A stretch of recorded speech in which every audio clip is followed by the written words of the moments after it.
Livro A Gênese, de Allan Kardec. Primeira parte, capítulo 6. Uranografia geral.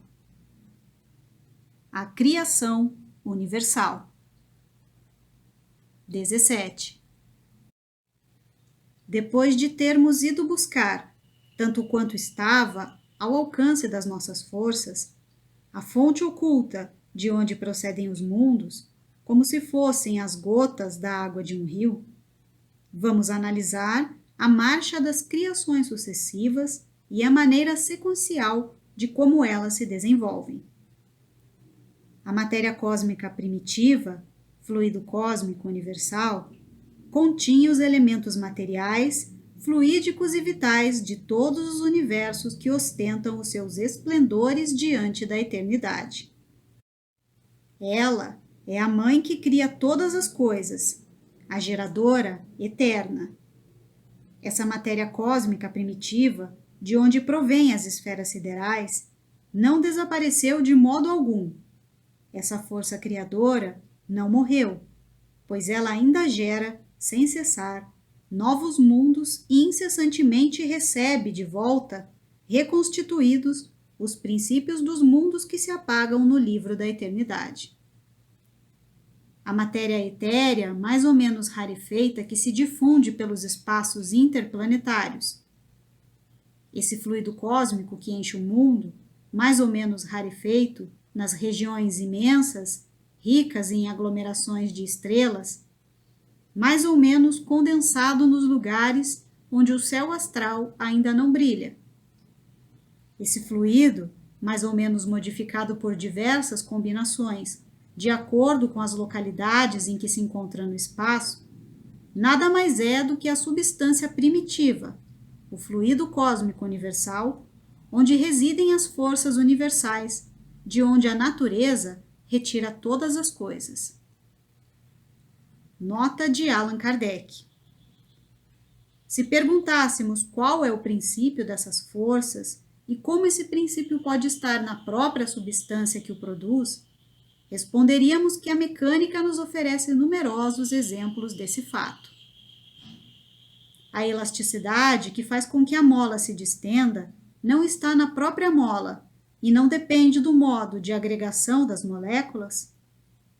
O corpo que obedece à força centrífuga não recebe seu impulso do movimento primitivo que lhe foi transmitido? 18. Esse fluido cósmico universal penetra os corpos como um imenso oceano. É nele que reside o princípio vital que dá origem à vida dos seres e a mantém em cada globo, conforme a sua condição, o princípio que, em estado latente, se conserva adormecido enquanto a voz de um ser não o chama. Toda criatura, seja ela do reino mineral, vegetal, animal ou de qualquer outra espécie, uma vez que há muitos outros reinos naturais de cuja existência nem sequer suspeitamos, sabe, em virtude desse princípio vital e universal, adequar as condições da sua existência e da sua duração. As moléculas do reino mineral, assim como a semente e o embrião, têm uma certa quantidade desse princípio vital e agrupam-se conforme o organismo em figuras simétricas que constituem os indivíduos.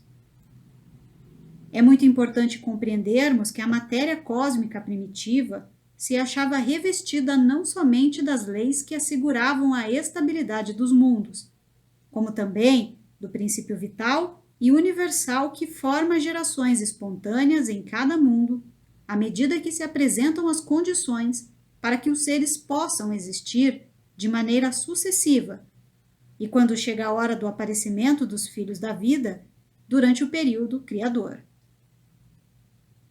Assim se efetua a criação universal.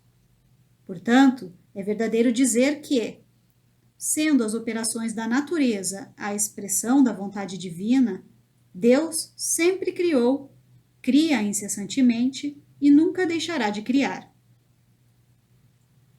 19. Até aqui, ainda não nos manifestamos a respeito do mundo espiritual, que também faz parte da criação e cumpre os seus desígnios segundo as sagradas prescrições do Senhor. Entretanto, sobre a maneira de como os espíritos são criados, só posso dar informações bem restritas em virtude da minha própria ignorância e também porque não posso falar sobre certas questões, embora já tenha recebido permissão para me aprofundar sobre elas.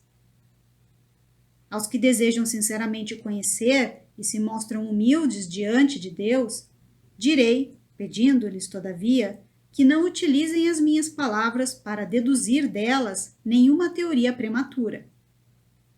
O espírito só recebe a iluminação divina que lhe dá o livre-arbítrio e a consciência do seu destino superior depois de ter passado pelos reinos inferiores, mineral, vegetal e animal, onde ele elabora lentamente a obra da sua individualização. Somente a partir do dia em que o Senhor imprime na fronte do espírito o seu sagrado sinal, é que ele começa a fazer parte das humanidades. Mais uma vez eu peço a vocês, não utilizem as minhas palavras para formularem raciocínios desprovidos de coerência na história da metafísica, origem das causas primárias. Eu preferia 1000 vezes calar-me sobre questões tão elevadas, tão acima de nossas reflexões medíocres, expondo vocês a deformar o sentido do meu ensinamento e afundar, por minha culpa, nos labirintos intrincados do deísmo ou do fanatismo. Observação: deísmo. Considera a razão como sendo o único caminho capaz de nos assegurar a existência de Deus, rejeitando, para tal fim, o ensinamento de qualquer religião organizada. O deísmo rejeita também a autoridade de igrejas ou de práticas religiosas.